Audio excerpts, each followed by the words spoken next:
They fired me to save my own sister, without knowing I secretly owned the entire company they worked for. 3 people stood behind my firing: my sister, my boss, and my so-called best friend. They smiled as they stripped me of my ID badge, like I was some trash to be thrown out. I didn't say a word.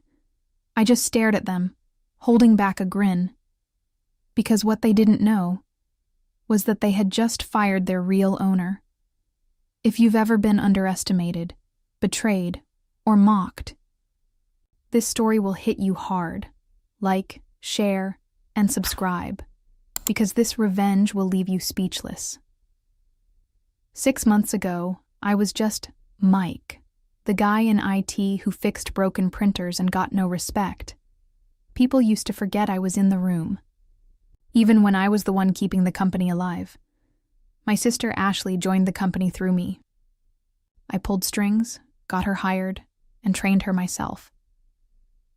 But the moment she got close to the CEO's son, everything changed. Suddenly, I was being left out of meetings. Emails got accidentally lost. Projects I started were handed off to other teams. Then came the final blow: a fake complaint filed by Ashley claiming I had misused company data. The HR manager, who I later found out was her friend from college, handed me a termination letter with a fake smile. "Mike, you understand. It's for the good of the company. It's not personal." Not personal? She was my sister, and she just cost me everything I'd built. Or so they thought. Because while they were busy playing office politics, I had built something bigger. 5 years ago, I started a silent venture with a shell company, using my tech skills to develop cybersecurity tools. That shell company? It slowly started acquiring shares of this very company. I kept everything hidden behind proxies and business names. No one knew. Not even Ashley. And just a week before they fired me, I signed the final deal. The shell company officially owned 72% of their firm, but I stayed quiet. I wanted to see who would stab me first. And she did, right in the back. So I walked out that day like a loser, with everyone watching me, whispering behind my back. But I wasn't done. Not even close. 2 days after they fired me, they threw a massive party at the office, celebrating new leadership.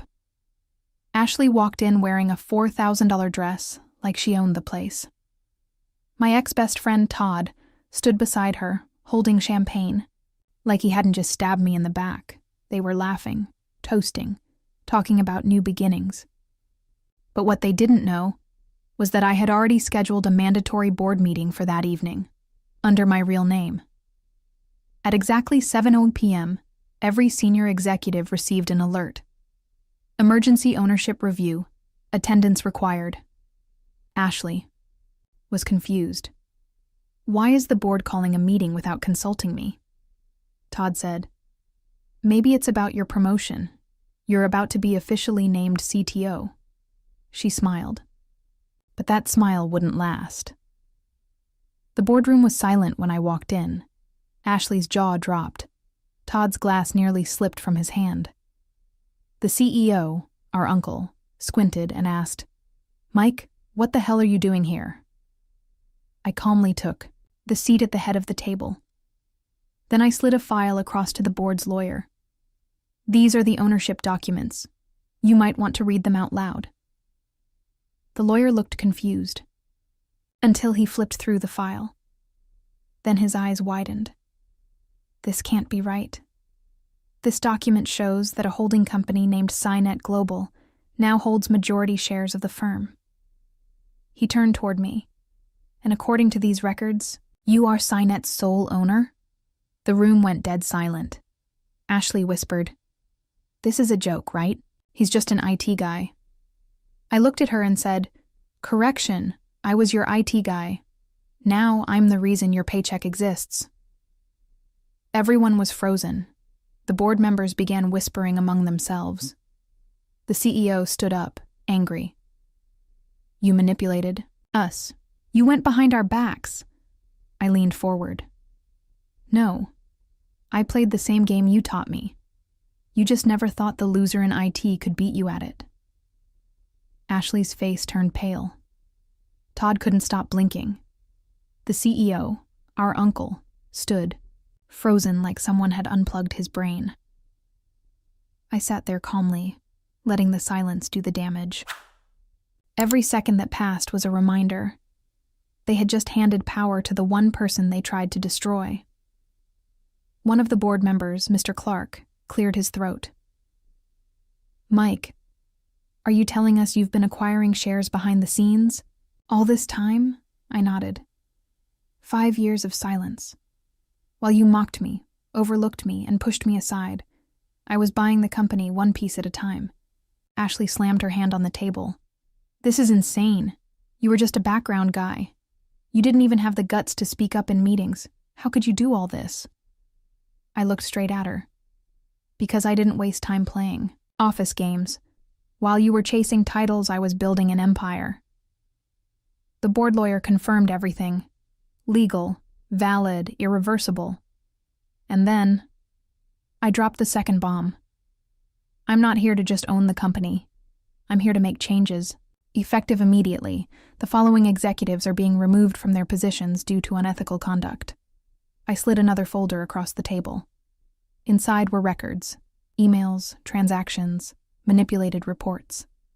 Ashley's name was on the top.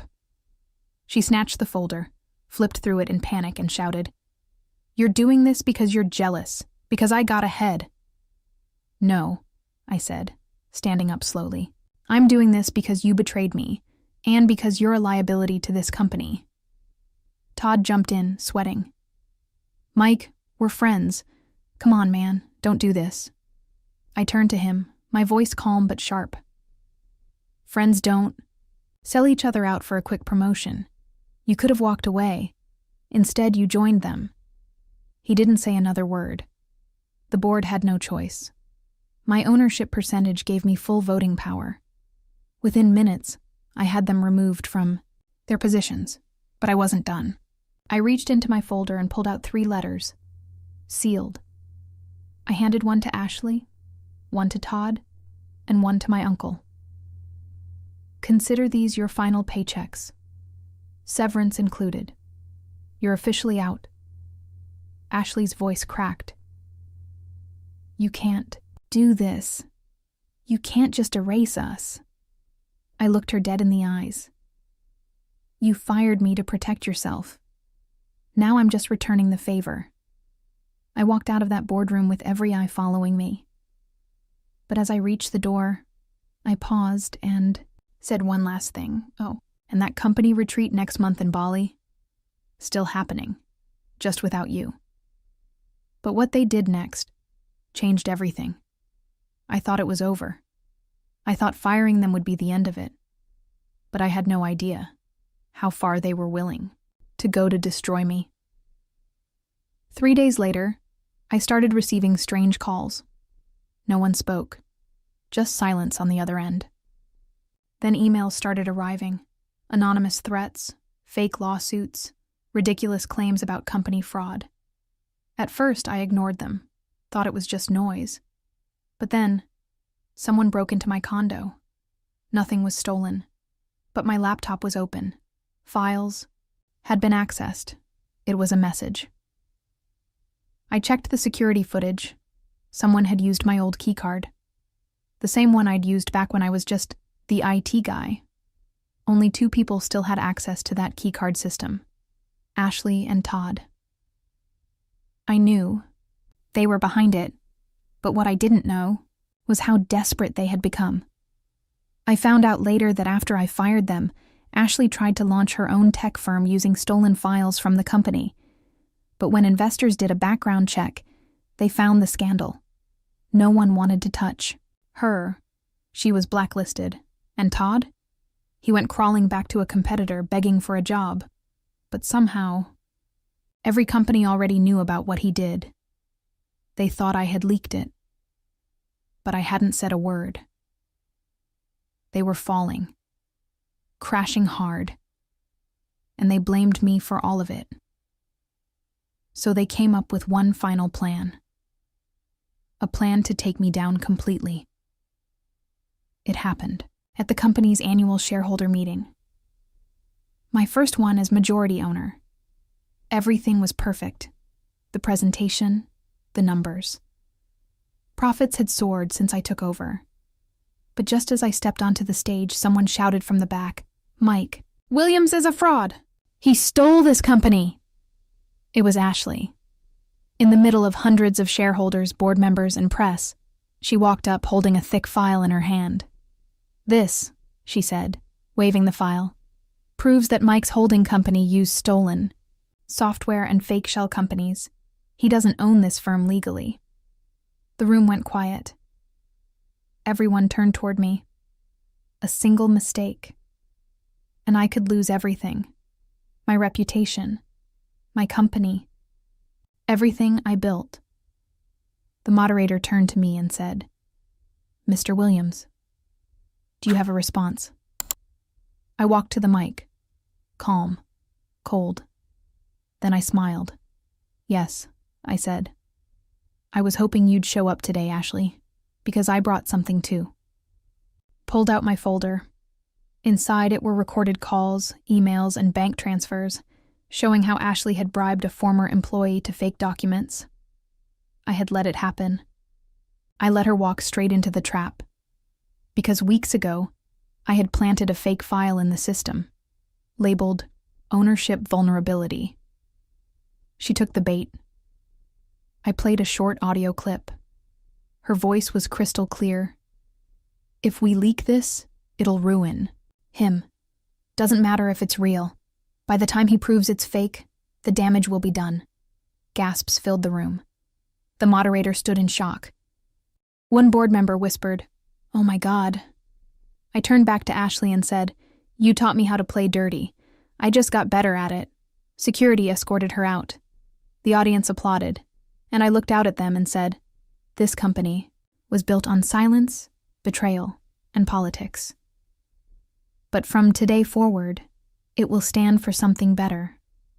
But just as I thought the game was over, a letter arrived at my desk the next morning, from someone I hadn't heard from in 15 years. The envelope had no name, just my office address, and a gold embossed seal I hadn't seen in over a decade. I opened it slowly. Inside was a single handwritten note. "We know who really funded. Cynet Global. You're not the only ghost in this story. Let's meet." My heart stopped. There was only one person who ever signed their name like that. Daniel Carter, my ex-business partner. The man I thought had died in a car crash 15 years ago. But if he was alive, that meant everything I built wasn't just mine. See, back when I started Cynet, Daniel and I were nobodies. Two broke tech nerds working out of a storage unit, coding day and night. He was brilliant, but unstable, greedy. The kind of guy who wanted shortcuts instead of strategy. He wanted us to sell our code to a foreign investor, one with serious red flags. I refused. And then, the accident happened. His car went off a bridge, body never found. I moved on. Built Cynet alone, or so I thought. I followed the instructions in the letter. An empty warehouse on the edge of the city. Midnight. When I arrived, he was already there. Same smirk, same leather jacket, like he hadn't vanished off the face of the earth. "Long time, Mike," he said, stepping out from the shadows. "I thought you were dead," I replied. He laughed. "Almost. But watching you take the company solo, that gave me a reason to come back." Then he pulled out a flash drive and tossed it toward me. "What's this?" I asked. "Proof that your entire shell company was seed funded through an account I set up, which means, legally, I own 49% of Cynet." My stomach twisted. "That's not possible. You were gone. You signed over everything before—" "I forged the signature," he interrupted, grinning. "And now I want in. Half the profits, half the power, or I leak everything. The board, the media, your investors, Everyone. It felt like the floor dropped beneath me. I had just taken down my enemies, exposed betrayal, rebuilt my name from dust.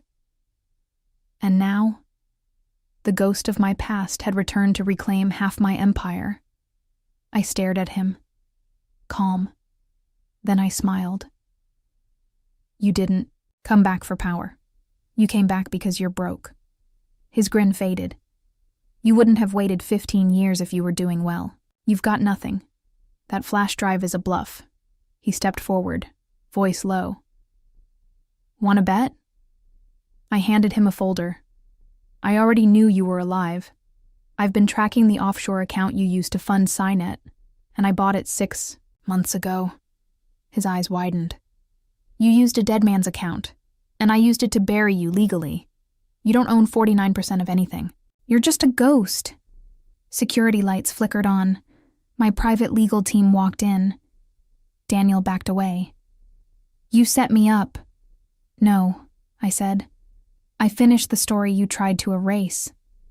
As he was escorted out, I stood there, breathing deeply.